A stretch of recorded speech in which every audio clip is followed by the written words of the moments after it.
Salve, salve amigos da Trivela! Estamos aqui para um programa que você já está acostumado a acompanhar aí no YouTube, já temos algumas edições. Neste programa nós vamos falar sobre times que já foram tradicionais, que já brigaram por título, mas nas últimas temporadas têm sofrido, brigando contra o rebaixamento ou já estão ali brigando na segunda divisão.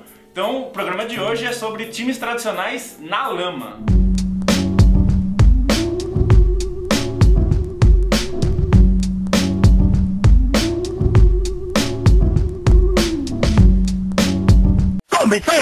Um dos times mais tradicionais da Escócia, o Rangers, passou por um período muito ruim na sua história. O time faliu, teve uma dívida enorme com o governo e lá o rebaixamento foi para a última divisão. O time teve que jogar desde a quarta divisão, num processo meio traumático para o time, né, o Biratão? Todos os jogadores foram embora e não ficou ninguém, teve que montar tudo de novo, né? O clube faliu e foi refundado, né? Falou-se da possibilidade de virada de mesa ali, né, para ele já recomeçar da segundona, e a torcida não, fez questão de recomeçar da quarta, então o time recomeçou do zero. E o problema é que agora o time não tem um grande empresário por trás que faça grandes investimentos. Então o Rangers tem uma torcida gigantesca, tem uma história gigantesca, uma tradição enorme, mas como empresa ele está recomeçando, então ele está tendo que construir a sua grandeza como empresa agora, né? Sofreu na segunda divisão na temporada passada, não conseguiu subir, né? Ficou atrás do Hearts e depois perdeu do Motherwell na repescagem.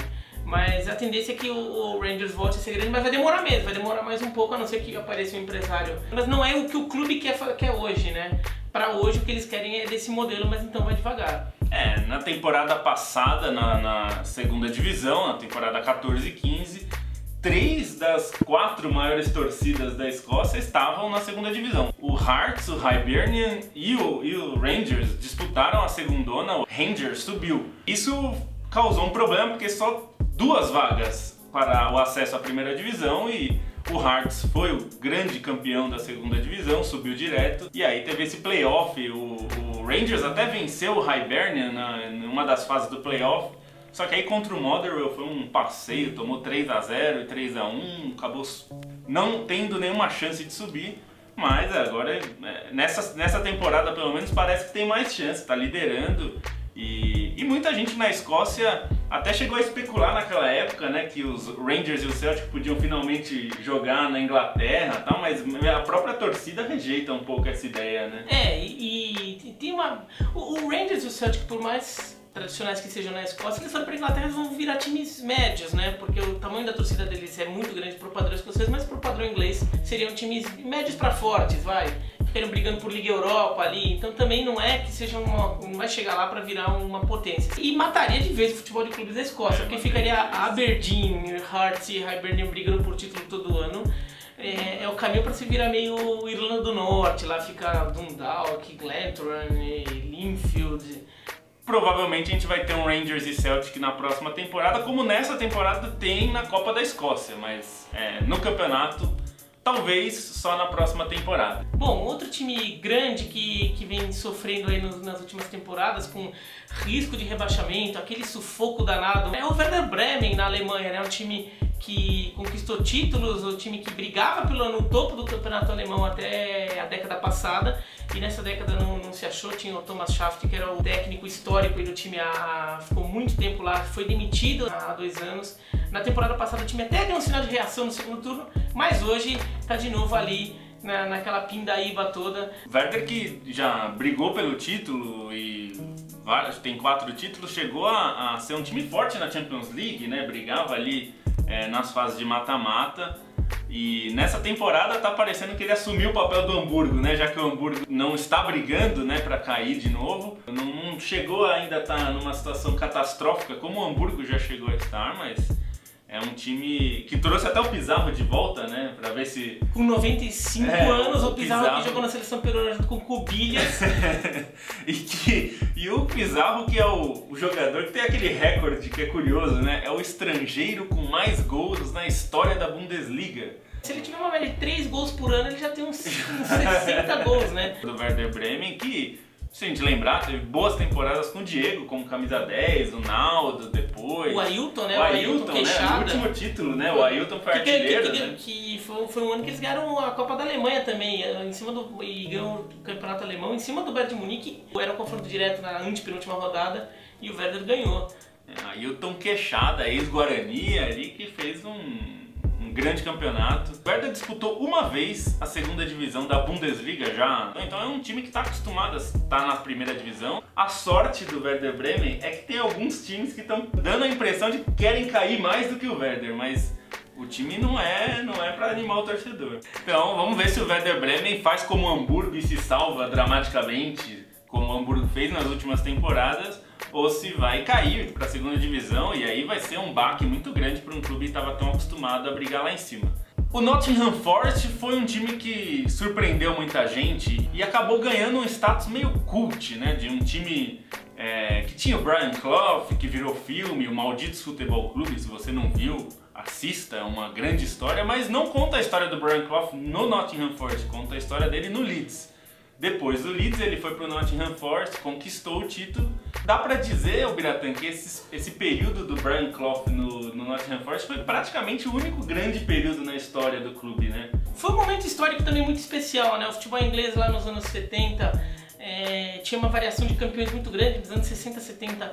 Não era um campeonato tão monopolizado por alguns clubes como virou nos anos 80 com o Liverpool, e depois com Arsenal, Manchester United, depois Manchester United e Chelsea. Tinha muito time que chegava do nada e brigava, né? O Derby County brigou, Ipswich brigou, Watford veio da segunda divisão e foi vice-campeão logo de cara. Então nesse momento, nessa época em que isso era meio comum e acontecia com uma certa frequência, o Nottingham Forest apareceu e encaçapou o título, e depois, naquela época os ingleses ganhavam todas as Copas dos Campeões, né? Era impressionante, encaçapou a Copa dos Campeões 2 vezes. É um caso, né, de time que tem mais títulos continentais do que o título de campeão nacional, né, campeão da liga do seu país. E o Nottingham Forest conseguiu um feito que é subir da segunda divisão para a primeira e já ser campeão no primeiro ano na primeira divisão, né? É algo muito difícil de conseguir, muito raro na história. Copa dos Campeões, né, hoje a Champions League, eliminou o Liverpool, né, que naquela época era o grande time inglês. E na campanha do B, né? Porque na campanha do título principal ele foi como representante inglês, e aí quando ele foi defender o seu título, o Liverpool foi campeão inglês e o Nottingham Forest eliminou. Era a Copa dos Campeões, era um time por país, né? O campeão também jogava, então o time campeão tinha 2 vagas. Então era um cenário diferente, assim, que permitiu isso, que vai ser muito difícil que se repita, né? O Nottingham, se a gente pegar a história do Nottingham Forest, é um time que está mais acostumado à segunda divisão e às divisões de baixo do que à primeira divisão, né? Tanto que depois da morte do Brian Clough, que o Brian Clough ficou até muito tempo, conquistou ainda 2 Copas da Liga, né? A última delas em 89 e 90. O feito do Nottingham Forest é tão grande quanto o que o Leicester pode conseguir agora, Biratã? Ou o do Leicester é maior? Se considerar o pacote do Nottingham Forest, considerando o título inglês mais as 2 Copas dos Campeões, a do Nottingham seria maior. Considera só o campeonato inglês, aí acho que o do Leicester é maior, justamente por isso, que o campeonato inglês de hoje é muito mais inacessível do que era naquela época. Naquela época o Watford foi vice-campeão, Burnley foi campeão nos anos 60 no campeonato inglês. Então aí o Nottingham, que tem muita tradição, mas não é exatamente um time grande, tá ali na segunda divisão. Vamos ver se um dia volta a repetir o feito de pelo menos voltar à primeira divisão, né? Já que estamos falando de Inglaterra, de times ingleses tradicionais que conquistaram Copa dos Campeões, né, ainda na época da Copa dos Campeões, vamos falar do Aston Villa, que na verdade é muito mais tradicional que o Nottingham Forest, é um time com muito mais história. Quer dizer que o Aston Villa é um time grande e o Nottingham Forest não é, né? O Aston Villa é o maior, é o time de mais torcida, me desculpa, torcedor do Birmingham City, mas o Aston Villa é o maior time da segunda maior cidade da Inglaterra, né? Birmingham é a segunda maior cidade da Inglaterra. E não é que assim o time tá penando pra não cair tudo. O time meio que já caiu, né? O time meio que já caiu, assim, a campanha é muito ruim, assim, e é só um milagre pro time se salvar. Vai ser a primeira vez desde os anos 80, né, Lobo? Ganhou o campeonato inglês 80 e 81, depois foi campeão da Copa dos Campeões ali. Em cima do Bayern de Munique, em cima do Bayern de Munique, de Rummenigge, de Paul Breitner, e que o Aston Villa conseguiu a vitória. Acabou até caindo para a segunda divisão no final dos anos 80, né? Em 86, 87, jogou a segunda divisão em 87, 88. depois subiu, mas desde a fundação da Premier League em 92, é um time que sempre está na primeira divisão. Mas a gente já dá para dizer a essa altura do campeonato que o Aston Villa vai deixar de ser, né? O time já passou de 20 derrotas no campeonato e mais de um turno de derrotas é praticamente impossível o time não estar lá embaixo e não cair, né? O time do Príncipe William, né? É um time muito tradicional, é um time com torcida, tudo. É que não encaixou ainda, não vai nos últimos outros. Teve uma campanha boa com o Martin O'Neill, que ele até brigou por vaga na Champions League, acabou não conquistando o time com o Ashley Young. Fez uma boa campanha ali, mas o James Milner, né? Ainda isso, o Milner estava lá, mas o Aston Villa não conseguiu fazer desde a Premier League, tudo foi uma campanha de time grande, né? É um time com muito peso, uma camisa muito pesada, né? Muito tradicional, mas a gente tem, assim, dá pra dizer que tem aqueles 99%. Teve até revista que lançou pôster de 99% campeão, dá pra dizer que é o pôster 99% rebaixado. O próprio Nottingham Forest que a gente falou, uma hora caiu, só que o Aston Villa tem muito mais força pra chegar na segunda divisão e não sofrer e ficar tanto tempo lá. Imagina a Rede Globo transmitindo aos domingos de manhã, em vez do Esporte Espetacular, um joguinho do Campeonato Italiano, e naquele ano o Verona acabou campeão. E o Verona, que acabou naqueles anos 80 fazendo muitos jogos importantes, inclusive de competições europeias, com a Juventus, que era um time já muito forte como é até hoje. Passados aí 30 anos desse episódio, desse título, o Verona, que tinha voltado muito bem para a primeira divisão, tá caminhando a passos largos, tá com uma passagem ali reservada para a segundona, né, o Biratã? O Verona faz uma campanha bem ruim, né? O time só venceu 2 jogos, pelo menos venceu o clássico derby local contra o Chievo e pelo menos tá vendo o outro rival, o principal rival, Vicenza, cair para a terceira divisão, que também é um time com alguma tradição. Vicenza já foi vice-campeão italiano com Paulo Rossi, ganhou a Copa da Itália. Empata muito o jogo, né? O Verona empatou 2 vezes com o Milan, 2 vezes com a Roma, empatou com o Milan em Milão, com a Inter. Então só com 2 vitórias você não vai conseguir escapar, né? Então o Verona tá na última posição, né? Então a chance de queda é muito grande lá em Verona. E é um time que nos anos 80 foi campeão italiano de 85. Foi o ano que o Maradona chegou no Napoli. O Maradona estreou no Napoli, perdendo para o Verona na primeira rodada daquele campeonato italiano. Todos os times tinham jogadores muito fortes, muito bons. E o Verona, que era um time que 3 anos antes estava na segunda divisão, com um time meio operário ali, conseguiu ser campeão, liderou o campeonato praticamente desde o começo, só perdeu 2 jogos, né? Um para a Inter e um para o Avellino. O destaque daquele time era o El Chiairo, o dinamarquês, o atacante dinamarquês, que chegou a fazer um dos gols mais históricos aí do Verona, um dos gols que o torcedor do Verona mais lembra, que fez um gol descalço contra a Juventus. Aí se você está vendo, a camisa de Biratã Leal é justamente uma camisa histórica aí da... É mais ou menos uma camisa retrô da temporada seguinte, né? Que é a temporada com já o Scudetto, que foi a temporada que o Verona jogou a Copa dos Campeões. Foi eliminado pela Juventus com o estádio vazio, porque a Juventus também foi punida pela tragédia de Heysel, e foi a única participação do Verona na Copa dos Campeões. O Verona tinha eliminado o PAOK. Aquele ano o PAOK foi campeão da Grécia. Nos anos mais recentes o Verona já teve problemas maiores, né? Chegou a estar na terceira divisão até. Né? O Verona teve um problema que em 2002, jogou a primeira divisão e estava com um time muito forte. Teve 3 jogadores que foram campeões do mundo pela Itália anos depois. Então tinha o Camoranesi, tinha o Mutu, o romeno, tinha o Adailton, né, o brasileiro, tinha o Gilardino, que também foi campeão do mundo, tinha o Cassetti, e o time ficou brigando por vaga na Copa da UEFA durante quase toda a temporada. Aqui todo mundo só viu o Chievo, que o Chievo estava mais em cima ainda, que era a grande surpresa, mas o Verona fazia uma campanha muito boa.